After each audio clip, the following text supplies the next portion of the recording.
Hey friends, if you wish to fix Windows Update error 0x800f0989 on your Windows computer, then please watch this video. I will guide you through the procedure.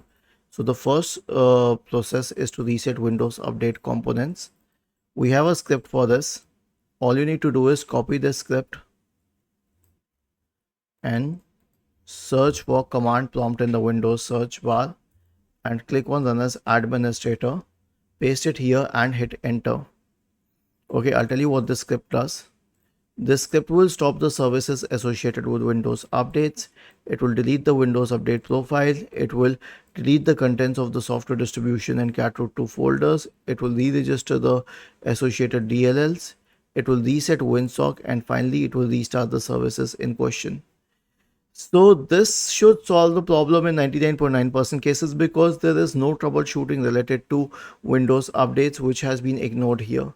After this, right click on the start button and select settings from the menu. Go to the system tab on the list on the left hand side. Select troubleshoot in the right pane. Select other troubleshooters and click on run corresponding to the Windows Update troubleshooter. Was this helpful? If yes, then please subscribe to the channel. If not, then let us know in the comment section of the video on how we could help you further. Thank you for watching this video and have a nice day.